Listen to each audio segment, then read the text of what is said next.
Hi everyone, for today sayo kay ta nagmata kay nagprepared sa mga dalunon and magluto ta og sudan para naay balunon kay lisod na naay mga bata. Wapa kay ko dere. Sa hotdog ra gyud atong madali-dali na pagluto ng paborito man sa mga bata. Nya ni mata na pud akong pares di ay kinangapi. Sa mga adto day mi karon og malay-balay, bukid sa malay-balay among adtuan. Hayag namin nakalakaw sa balay. Kaya ang mga bata ay pamanimata. Okay, dagan man mi dalunon gihatod na lang pud mi sa akong pares. Wala pa mi kaabot sa terminal pero nag-goodbye kiss na ang amahan. Babi na papa ba? Babi na papa? Yeah, Clyde. Intawon si Gabriel. Wala giwala niya sa iyang pananaw yang amahan. Video now, kabuhi later. Ambot lang basta makasakay na gani kog van. Sa puerto na dahil nakayan og bus padulong sa malay-balay. Smile ra ko diya besh pero grabe gid akong kabuhi ganiya sa van. Nakita na gyud nako usab ang akong eskwelahan sa una. Wow. Nang tapad ani mo ang BSU, Bukidnon State University. Dako na gyud ni daan nga eskwelahan pero mas grabe gyud ang improvement karon. Yes! Anyway, na gyud tag malay-balay. Pero naapay isa ka sakayan ay hata makaabot sa tong destinasyon. Pag-abot sa terminal, didiretso na tagsulod sa merkado para mamalit daan og frozen foods para sudanon sa mga bata sa bukid. Namalit po tag isda, namalit tag pan, namalit tag daan og lamas, kay ang lamas sa bukid perti nang mahala.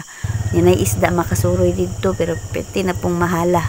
So after na to mangumpra, sakay na lang tag motorila padulong sa transmitter. Nasayop day ko, duha pa day kasakayan ay hata makaabot sa atong destinasyon. Pag-abot dito sa transmitter, nakurat na lang ko kay nana di ay bao-bao nga makasulod dito sa atong adtuan. So di ko katuo no nga naanay bao-bao nga masulod dito sa atong adtuan kay kani man gud sa una, dili pa ni siya masudlan og ingon ani nga transportation. Mga habal-habal pa katong mga dagko nga habal-habal ang makasulod dito makabiyahe. Ang dalan ani sa una libaong pa kaayo, lapok tapos mga dagko king bato. Oh my God. Nanapoy laaganan. Wow. Gitawag siya Candy Farm kay sakop man siya sa Kandiisan. Unya nakaabot na dayta sa sitio Kandiisan. Pasensyain na gyud dinyo og kurog akong pag-video. Di na nako siya ma-stabilize kay pabayron ako ni CapCut.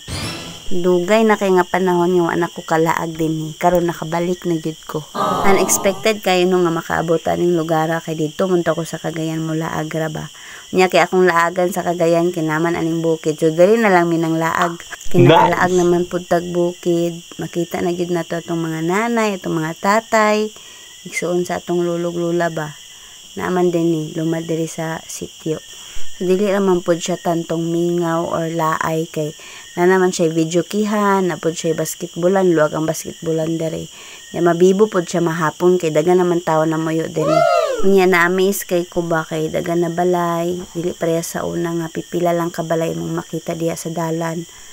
So hapit na gyud ta makaabot no pasulod na ta nga dalan na ana din na ang balay ni tatay. Aming balay.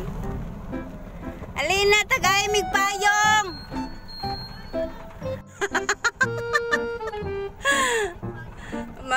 Makuha kita karon sa vlog. Ayo pangalungat. Kuliyog kaleng. Ay, pandong.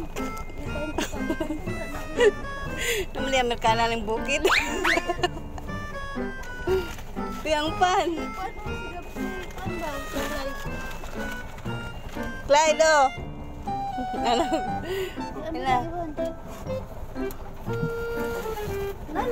Lagi bau-bau na di bau-bau. Ay wala ni dagan ni. Ay atong isda. Kung natingala mo sa fish pan nga puro water lily lang, wala na gibutang isda na kay gauli-ulian na ni sa kung iyaan ang balay. Walay gabantay permit din ni sa balay. Di siya pwede butangan gyud kay lain man ang manguha. Nakalaag na gyud kog balik nga nanay bit-bit duha ka bata. May gani sad kay buhi pa kong tatay nagtukod na siya balay dinhi sa baryo.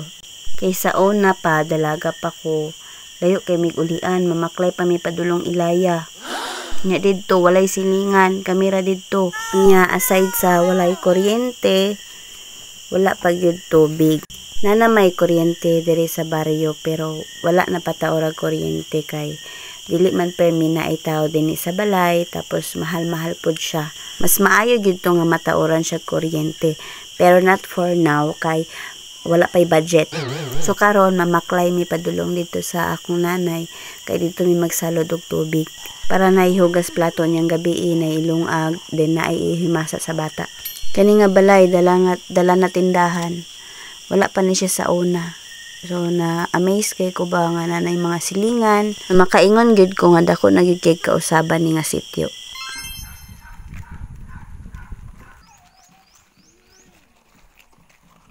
Unya nakurat kay ko ba kay nanay tayaanan. Sa una kani nga dalan luag pa kay ni sa akong pananaw karon murag lipiot naman. Nya nana po'y mga bagong dalan nga pasulod kay nanay dagan na muyo.